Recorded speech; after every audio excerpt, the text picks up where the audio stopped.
Lu tau nggak kalau dulu Konstantinopel pernah diserbu oleh pasukan salib atau Kristen Eropa yang jumlah pasukannya 30.000 lebih. Bahkan kota Konstantinopel ini dijarah hartanya sampai kering oleh pasukan salib.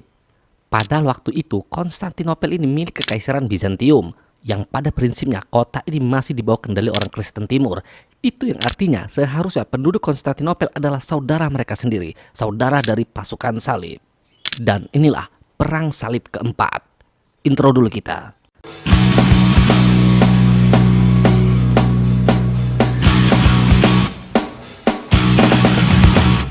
Setelah Sultan Salahuddin Ayyubi memenangkan peperangan dan merampas kembali tanah Yerusalem, sempat ada titik perdamaian antara umat Islam dan umat Kristen Eropa pada saat itu. Jadi Perang Salib ketiga berakhir dengan jalur diplomasi. Jadi pemimpin Perang Salib meminta kepada Sultan Salahuddin Ayyubi selaku pemegang kekuasaan Yerusalem agar orang-orang Kristen Eropa dibiarkan masuk ke Yerusalem guna untuk berziarah, lalu dilindungi oleh sang Sultan. Dan ini memang dilakukan oleh Sultan Salahuddin Ayyubi hingga akhir masa kepemimpinannya, yaitu pada tahun 1193 Masehi. Cuma ya seperti itu, ternyata umat Kristen Eropa tidak menghormati kesepakatan yang mereka buat sendiri. Umat Kristen Eropa ternyata masih berpikir keras bagaimana caranya merebut kembali tanah Yerusalem. Bahkan mereka berpikir juga bagaimana caranya menjatuhkan jaringan umat Islam di daerah timur. Maka pada bulan Agustus 1198 Masehi terjadilah sebuah ultimatum perang. Perintah perang atau ultimatum perang ini diberikan oleh Paus Insentius III. Itu yang artinya jika Paus sudah memerintahkan perang, maka akan terbuka lagi sebuah perang besar, yaitu Perang Salib yang keempat. Paus Insentius III mengatakan bahwa ini adalah sebuah misi suci untuk merebut tanah Yerusalem. Cuman berdasarkan catatan sejarah, Perang Salib keempat ini mengandung banyak kontroversi. Salah satunya adalah tujuan perang mereka ini adalah menguasai kota Yerusalem. Tiba-tiba mereka malah menjarah kota Konstantinopel dan menguras habis semua harta di kota itu. Padahal Konstantinopel pada saat itu ada di bawah kendali umat Kristen Ortodok, yang artinya itu masih saudara mereka sendiri. Ada apa sebenarnya? Apakah ada perbedaan pandangan antara umat Kristen yang ada di Eropa dan umat Kristen yang ada di daerah timur? Karena pada prinsipnya umat Kristen yang ada di Eropa adalah umat Kristen Katolik. Tetapi sebelum kita bahas penjarahan yang aneh itu, mari kita cari tahu dulu rekam jejak dari para tentara salib ini. Ternyata penyebab berseterunya antara Kristen Katolik yang ada di Eropa dan Kristen yang ada di daerah timur adalah sebuah dasar kecurigaan. Paus Innocentius III, dia curiga bahwa Kaisar Bizantium, sang penguasa Konstantinopel, telah menjalin hubungan kerjasama kepada umat muslim yang ada di daerah sana. Yang akhirnya pernyataan dari Paus ini membuat orang-orang Kristen dari Eropa Barat atau pasukan salib menjarah semua harta orang-orang Kristen dari daerah timur, seperti sisa kerajaan Romawi Italia dari tangan Bizantium. Nah, karena itulah makin tegang aja hubungan dari kedua belah pihak ini yang seharusnya mereka bersaudara. Sebelum memulai perjalanan ke Yerusalem, para tentara salib di Perang Salib 4 ini sama seperti yang kemarin. Mereka dijanjikan pengampunan dosa dan pelunasan hutang-hutang mereka jika mereka berani ikut misi suci ini. Sebuah misi di mana mereka akan bertarung melawan orang-orang kafir dan sebuah misi suci merebut tanah suci Yerusalem. Tapi Paus Innocentius III selaku penyeru dari perang ini, ternyata dia juga berhasil mengumpulkan banyak sumbangan dari orang-orang kaya. Bahkan gereja pun ikut menyumbang, yang uangnya akan digunakan untuk biaya akomodasi dari para tentara salib di Perang Salib 4 ini.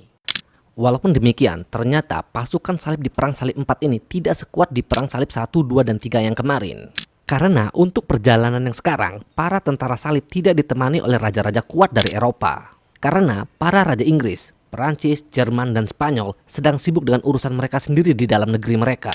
Apalagi pada saat itu, Inggris sedang berduka. Raja Richard I atau The Lionheart telah meninggal dunia pada saat kampanyenya di Perancis. Tetapi pemimpin pasukan dari Perang Salib 4 ini harus ditentukan dan jatuh kepada seorang bangsawan dari Italia bernama Marquis Boniface. Dan pada bulan Oktober 1202 Masehi, pasukan ini akhirnya berlayar dari Venesia menuju Mesir. Itu adalah rencana awal mereka, tetapi ternyata batal karena biaya kapal orang Venesia itu terlalu mahal. 240 kapal yang disewa oleh tentara salib ini ternyata uangnya tidak cukup sampai ke Mesir. Uang mereka hanya cukup mengantarkan para tentara salib ini sampai ke daerah Zara.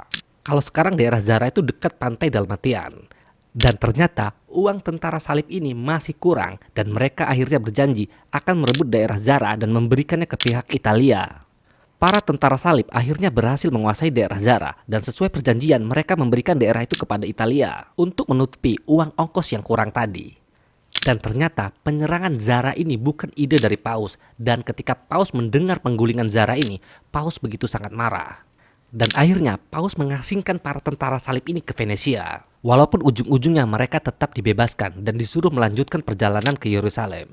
Tetapi para tentara salib ini tidak ke Yerusalem, mereka malah menuju Konstantinopel, sebuah negeri yang kaya akan harta dan kebudayaan. Saat itu Konstantinopel berada di bawah kendali Kekaisaran Bizantium, sebuah kekaisaran besar milik orang Kristen Ortodok atau Kristen Timur. Seperti yang gue bilang di awal, Kristen Eropa dan Kristen Timur ini bermusuhan. Udah kota Konstantinopel akhirnya dijarah habis oleh para tentara salib itu. Harta, artefak, relik, emas, pokoknya semuanya digarap habis. Penjarahan ini terjadi tepat pada tanggal 24 Juni tahun 1203 Masehi. Saat itu pasukan salib terdiri dari 4.500 ksatria, 14.000 infanteri, dan 30.000 orang Venesia. Bersama-sama mereka menyerbu kota Konstantinopel. Dan lucunya, penyerbuan ini tidak disalahkan oleh orang-orang di gereja barat. Orang-orang Kristen di barat, terutama yang ada di pihak gereja, malah mendukung serbuan ini. Karena mereka beranggapan orang-orang Kristen Ortodok atau Kristen Timur, orang-orang yang bermuka dua, bekerja sama dengan umat Islam.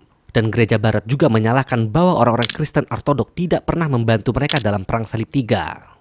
Bahkan terkesan tidak peduli dengan kedatangan Perang Salib. Ya, bisa ditebak, endingnya tentara di Perang Salib IV ini tidak sampai ke Yerusalem. Mereka teralihkan oleh harta dan lain-lain. Tapi di sisi lainnya, mereka mendapatkan daerah yang sangat strategis untuk perdagangan.